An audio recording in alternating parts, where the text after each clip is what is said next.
I'm Jessie Heredia, and you're listening to Mom Empowered, where I help moms ditch their anger, break free from anxiety, and create the life they've always wanted. This show is for the mom who's ready to become more free and empowered. Hey, good morning, ladies. So today I want to dive into the topic of decision making.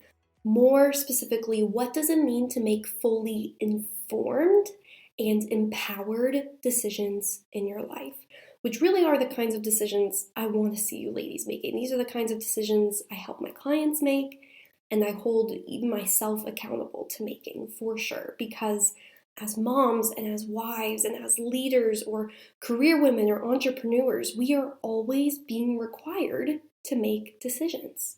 Some big, some small, but all having an impact on both ourselves and others. And I believe that if we don't develop the skill of making informed, empowered decisions for ourselves, we will end up making or continue to make uninformed or disempowered decisions at the mercy of something or someone else, at the mercy of maybe what society is telling us to do, or at the mercy of our own anxiety and fears, or even at the mercy of our partners and our extended family members and the people who are closest to us. Because it is far too easy to walk through life doing this, never fully stepping into ownership of our lives and being able to make confident, firm decisions. This is what I believe is such an important step toward us changing all of that, so that we can be the best versions of ourselves, so that we can cultivate the best life for ourselves, and also so that we can do the best that we can for the people we love, whether that's our kids or our spouses or the people we have influence over. So with all of that being said, I want to start off by talking about a big decision that I see women making, that several of my own clients are making or have made, and maybe at some point I've had to make, which I'll be talking more about that. And the reason I want to use this decision as an example for you guys is because I think it's one of the most serious ones, and also one of the decisions that can cause the most confusion and doubt and pain. And that decision is whether to leave or to stay with your partner, whether to leave or to stay in your marriage or with your significant other. Now, I personally love working with women on strengthening their relationships, staying committed, staying connected in their marriages. I think it's a goal that most of us have if we committed to a person, and especially if we are now building a life and family with this person. It stands to reason that we would want to stay together and make things work even when it's hard, even if you have to fight for it. But here's the thing. I cannot and I will never make that decision for another woman, or tell a woman that one way is the right way and the other way is just wrong.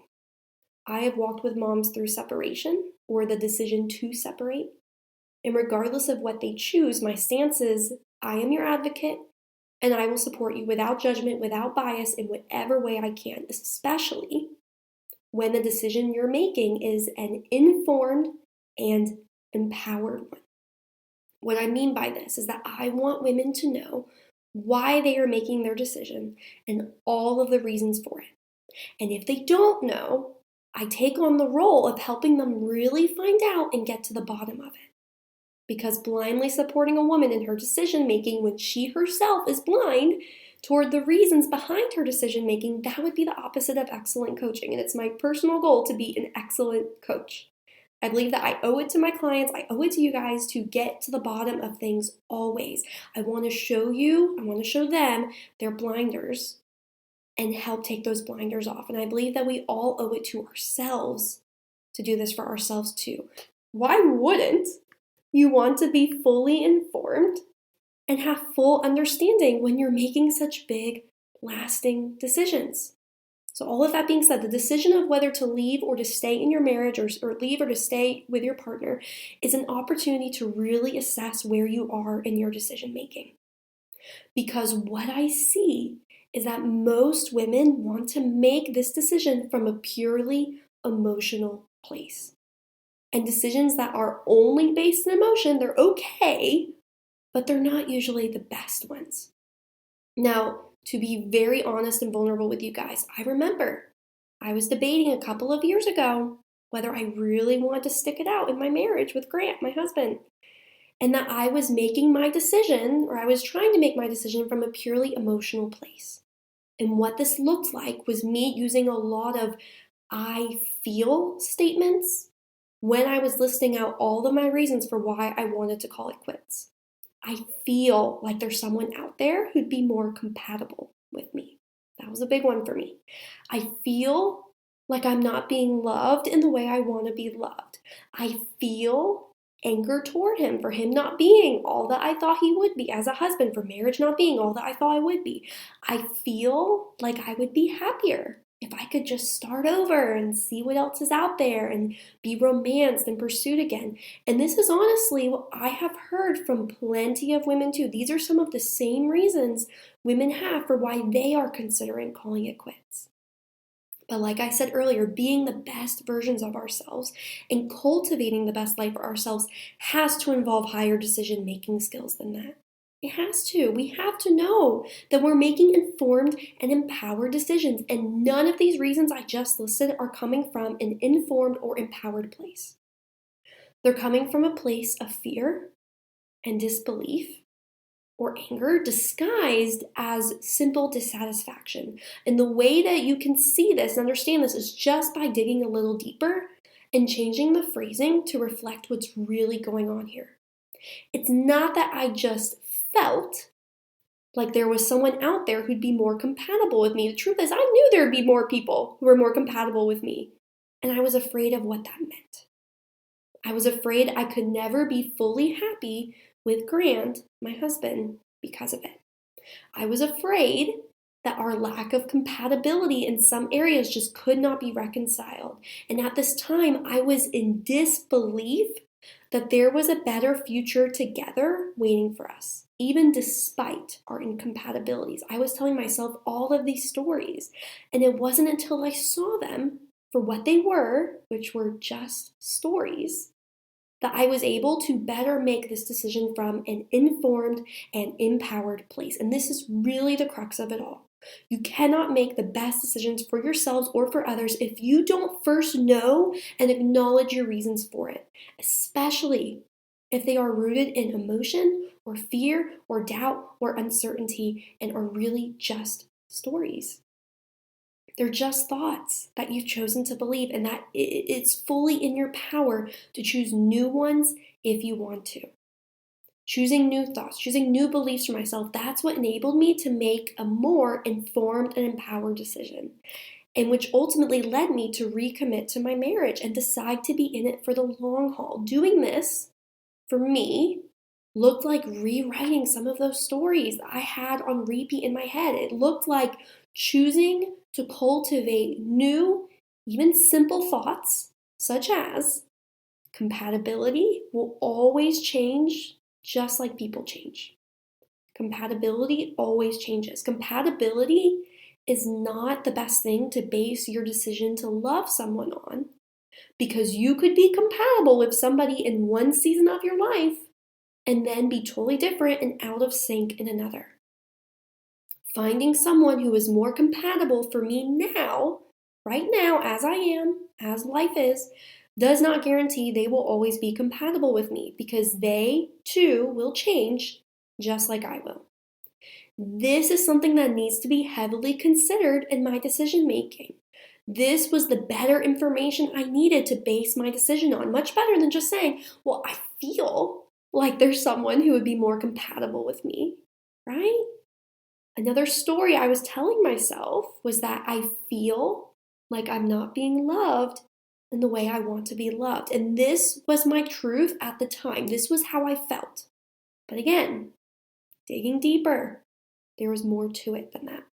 I was afraid deep down that Grant was actually incapable of loving me in the way I wanted to be loved.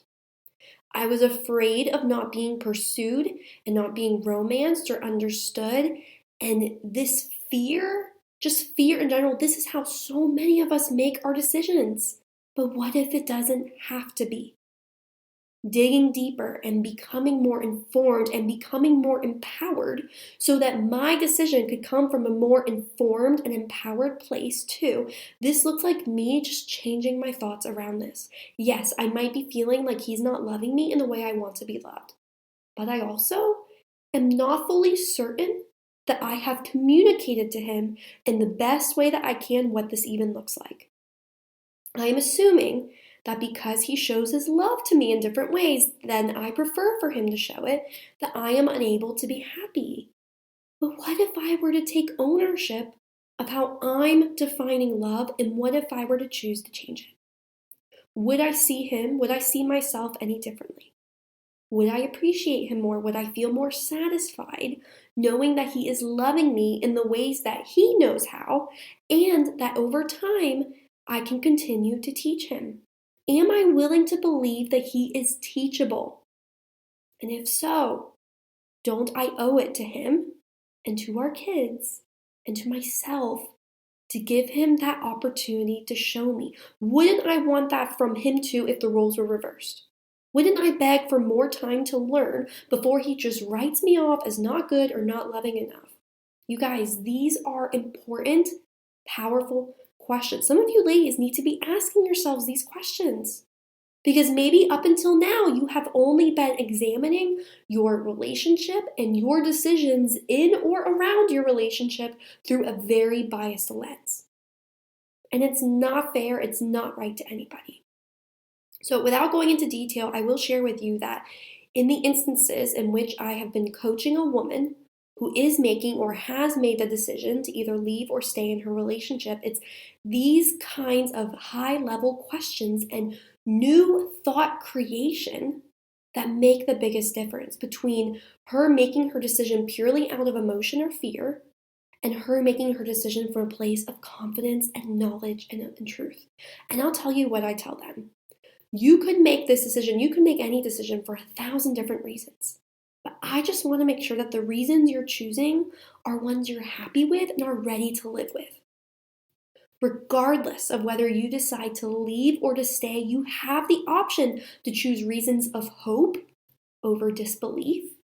You can choose reasons of love over anger, reasons of truth over very untrue stories you have been telling yourself. And here's the thing, you can decide to leave your marriage and that decision can still be one of love. Isn't that such a powerful thing to consider? And on the flip side, you could decide to stay in your marriage, but still be making it from a place of fear.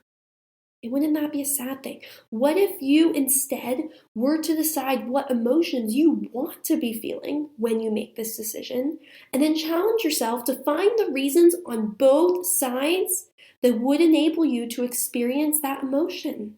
Because you have that power, all that you are feeling is coming from the stories you're telling yourself and the thoughts you're believing. When you call these out for what they are, and then use that knowledge to get crystal clear on where you are and all of the many courses of action you could take, I guarantee you will elevate your decision-making skills more than ever before, because you'll be making decisions from a much more informed and empowered place. This is the kind of decision-making I want to help my clients develop, and I love getting to help them develop. It's really one of the best things that comes out of working with an excellent coach. I think one of the misconceptions people have about life coaching is that we just make your decisions for you and we just tell you what to do.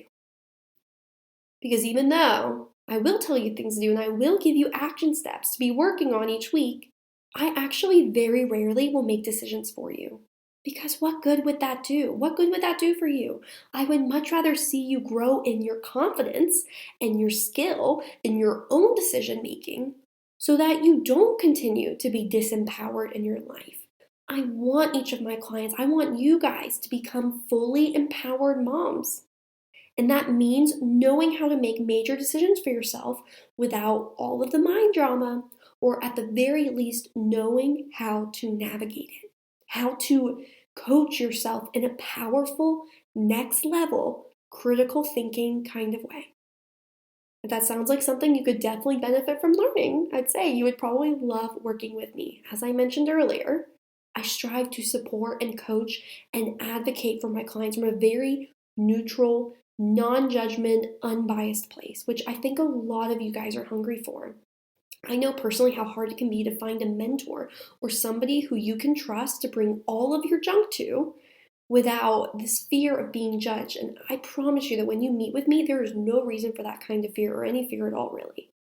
I might not always say the things you want to hear, right? And I might challenge you in ways you didn't realize you need to be challenged, but all of that is with the intent of empowering you and becoming the strongest, most confident version of yourself. That's what I want for you. That's what I'm after. So some of the decisions we might help you make together, they might revolve around your everyday motherhood. I've helped many, many moms make informed, empowered decisions around things such as disciplining, sleep training, breastfeeding or weaning, how they want to handle screen time, family quality time. And I also don't just help you make decisions in motherhood, I also help you become a confident, skilled decision maker in all areas of your life, including your relationships, including how you manage and spend your time, how you manage and spend your money, what comes up for you as a stay-at-home mom, working mom, entrepreneur mom, or what have you, and even self-care, friendships, faith and spirituality, and so on. You are not just a mom navigating mom life. You're not. You are a human being navigating a whole spectrum of things in this life. And I want you to feel informed and empowered and skilled in your decision making in all of it. All of it. Growing in your decision making skills, this is so huge. And again, it really could just start with you becoming more informed on your truest reasons, on all of the thoughts and stories you're currently believing, and then knowing that you always have the option to choose different ones. You always have that power. Again, I can be a guide, I can be a coach for you in this process if you want, but either way, here's what I will leave you with. Our lives are made up of all of our decisions. It's not what people decide for us. It's not what just happens to us. It's ultimately our decisions. The things we stand for, the things we fight for, or choose, or allow, that's what impacts our lives and are the reason for why we are where we are and who we are. So if nothing else, choose wisely. Make decisions skillfully, and you will find yourself cultivating a life you love more and more as the years go on. That's what I want for you gals. I am rooting for you, I am here for you, and we will chat again next week.